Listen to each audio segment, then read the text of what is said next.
Alright, hi everyone, welcome to the channel. My name is Steven and this is my wife Maria.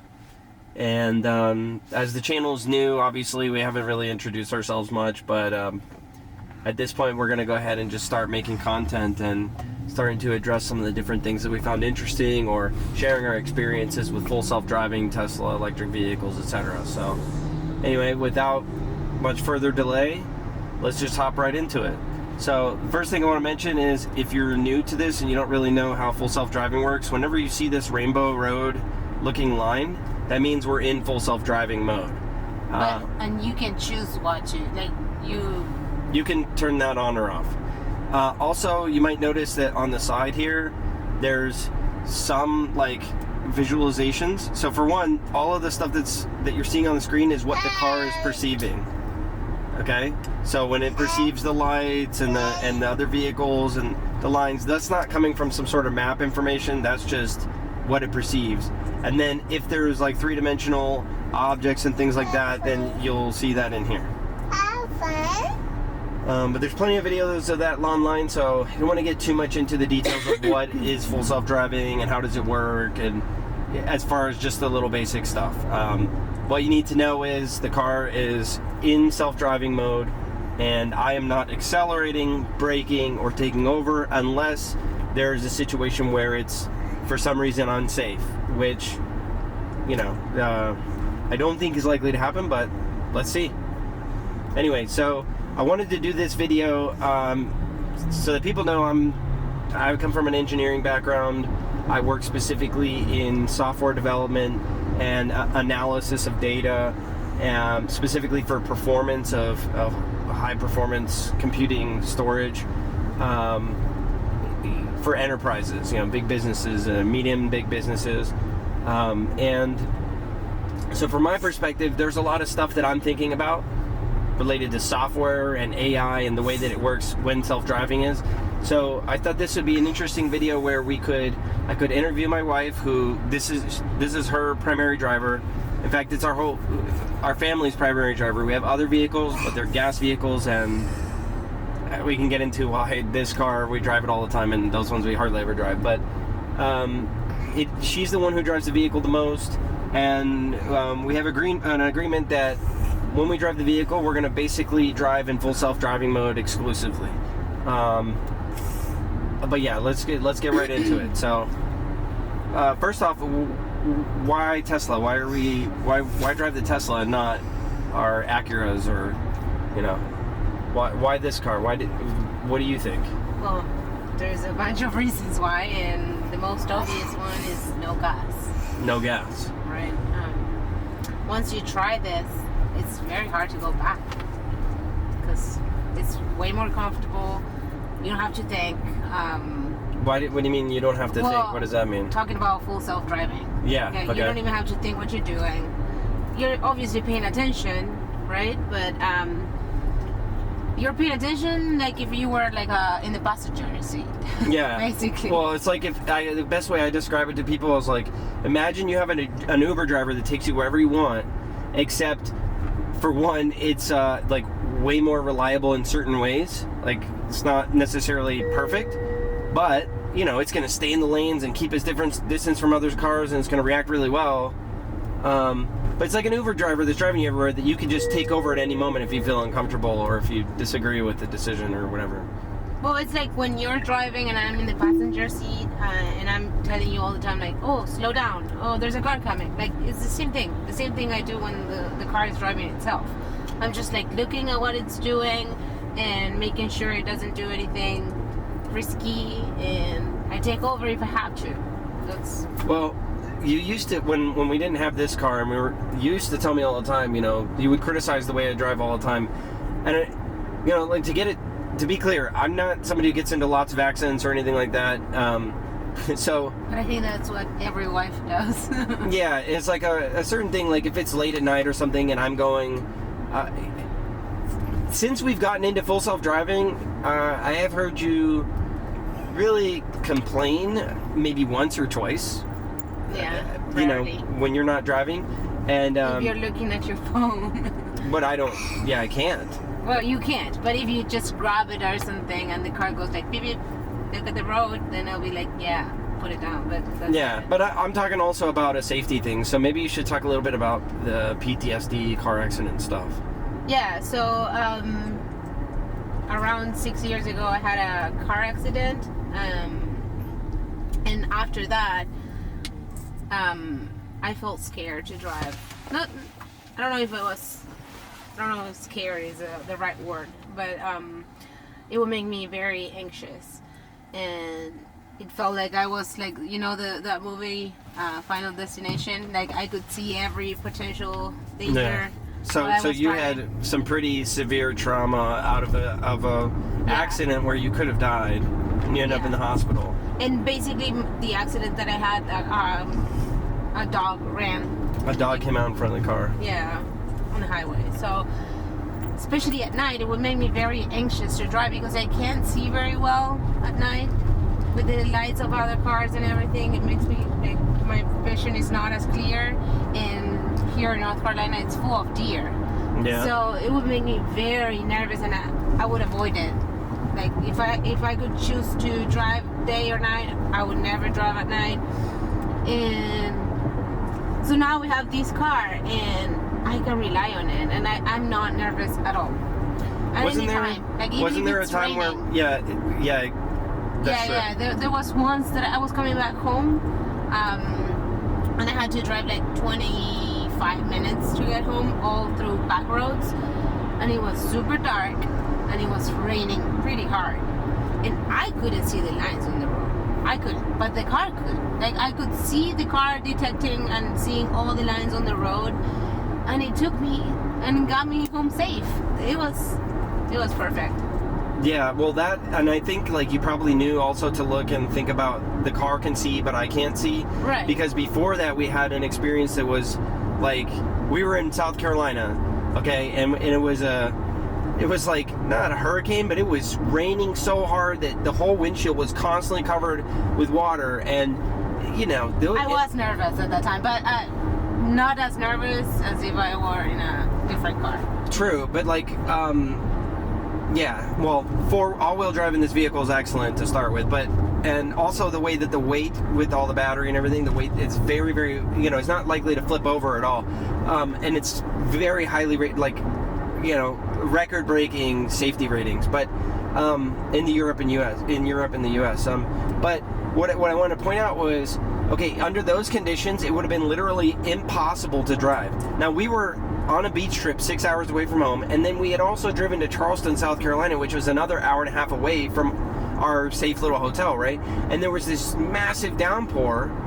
I remember now. I got nervous when the car couldn't drive, like on full self-driving, because if it's raining super hard and the cameras are not clear, then it will pop out a sign, a thing that says like, oh, you can't. You can't use. But but most of the time during those conditions, it still would. And even when it said you couldn't drive in full self-driving, what you could see on the screen, like if I did this, what you could see on the screen about what the car sees was way more than what the person driving was seeing.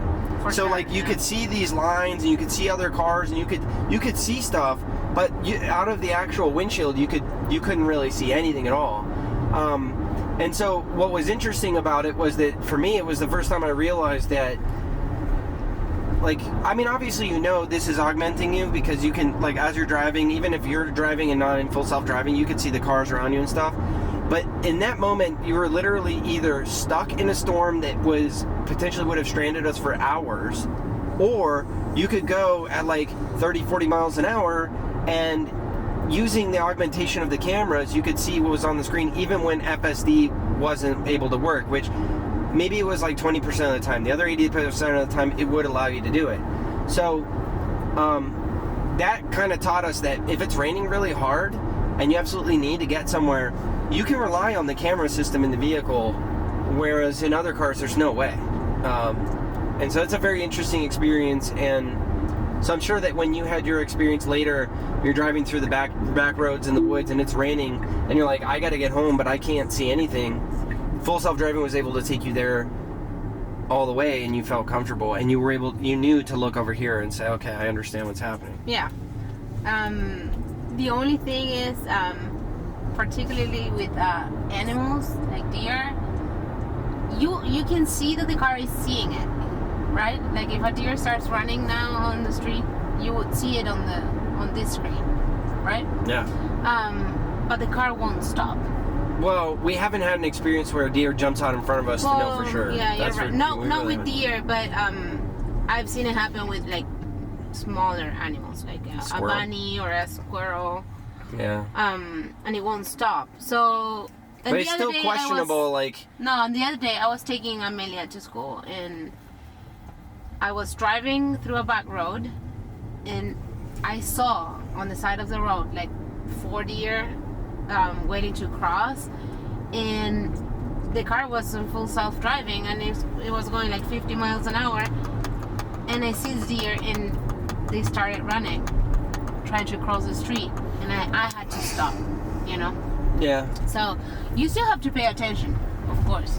Well, and it's also, I mean, so they didn't jump out. They didn't jump out. They did. They started crossing, and I was faster, and I reacted faster, and I don't know. Also, the other thing is, you're more confident on the car than I am. And it might be of my PTSD. I don't know, but I trust it. But sometimes. Well, this is something we should look at right here. Look, the lane is ending. How does it?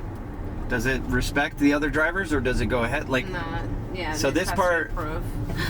So this part is the part where I say, okay, like, I don't know if I like what it did right there, because what if it doesn't have a gap? So this time, okay, perfectly fine, but it doesn't know as it's accelerating towards that, like, so. But then again, it hasn't been the thing, like, we've come through this area before, and it hasn't been a thing where, like, on older versions of full self-driving, I would just take it out, I wouldn't want to see it. But now in this version, it's like, every time that we get there, I let it do its thing, and it seems fine. But I'm always watching, okay? And anyway, so you were saying something about comfortability, how there are times where you don't feel comfortable, and you think in those situations I'd feel comfortable, and... Well, I'm sure that if I let the car do what it's supposed to do, it would probably do it fine. But sometimes I'm like, oh, I don't know if I should trust it. Let me take over, because I think like I know I'll do it. Yeah. I don't know if the car will do it, so maybe no, I wouldn't risk it. Well, so let's talk about what are those situations. Earlier you mentioned. And there's a few, like, for example, when we get out of our neighborhood, there's always like there's not a stoplight. I have to turn right, and it's a highway. No, I've never. Okay, just to be clear, the car does this thing that a lot of people feel is a little bit unnatural, but because the camera that's on this side, it needs to. The car creeps a little bit to the right, and I think cars that are coming by probably go, "Oh, what are they going to do?" But they never seem to like slam the brakes or anything. But if I'm the driver in those cars, I'm thinking, "Is this guy going to pull out on me?" But the car puts itself at an angle, which there's plenty of room to do, and I always allow it to, and it's been perfectly fine. Right, that's the difference. You allow it, and I'm like, I see the car starting to creep a little bit, and it makes me anxious and nervous because there's a bunch of cars. But yeah, so it puts itself at an angle. It puts itself at an angle, and then and you know what's interesting is I was thinking about that earlier, because I was. Maybe yesterday or something, and I noticed that like there's a car that's kind of eclipsed by another car, so it couldn't, and it doesn't take risks. Like it doesn't go, oh, I just assume nothing's behind that other car, so I'll just go now and then get hit or something. It actually will, like, it has to verifiably know that it's completely open for it to go, otherwise it won't do it. And I've observed situations where you think, would it really know? And it does. It either sees something that's behind something else, it knows that there's something else behind there, or it completely waits for it to be wide open and then it looks and goes. Yeah, but I've seen this happen before where the car, like, there's a gap and it goes, but it doesn't go as fast as it should, and like the car behind you is like, what are you doing? If you're gonna go, just go and do it fast. It happened to me before, and it's not risky, or it might not be dangerous, but I don't feel comfortable with that because I wouldn't do that as a driver. You know? Well, so the other thing is you always have the option to, when you're in full self-driving mode, if you feel like it's not accelerating enough, you could just press the accelerator and it doesn't even take you out of the mode. If you do that, I'd recommend reporting it to Tesla and saying, hey, here's an instance of where the right thing to do, the natural thing to do is accelerate more. And the more attention you put on those cases, the more it tells the engineers, okay, we need to train this so that it appropriately responds. So, but I have yet to see a situation like that where I'm like, oh no, this is terribly dangerous. Oh yeah, for sure. You know. And these things are going to improve. So, yeah, this is as bad. This is as bad as it gets. It's not as good as it gets. I rather have to take over like once or twice. Like on this drive, you only took over once. When did I do that? Like when? Oh no, not. Oh yeah. When the car was like. No. Coming. No, you didn't. I didn't intervene at all. Okay, but even if you did, it would have been just once in a 20-minute drive. So. Yeah. And I don't know. So what I was trying to tell you is like I know like I do the same. I drive the same distance and everything, like the same route every day to take her to school and back, and I know that there's the U-turn, and then there's another when you're coming back. There's a stoplight. You're right. It's a stoplight. You have to go right on a highway that does, and then make a U-turn. And by the way, at that stoplight, I always let it do it.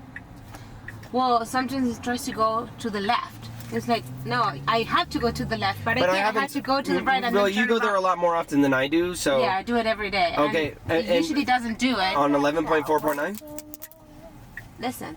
No, I'm asking, because if that's somewhere we can test that... Yesterday, on Friday, I did it. Okay, so what we need to do is when version 12 comes to us, I need to hear your feedback on, has that changed or not? Okay, but what I'm trying to say is that when I'm doing the same route, and I know exactly where it's not gonna perform how the way it should, I take over instead of letting it and see instead of waiting and seeing is it gonna do it or not.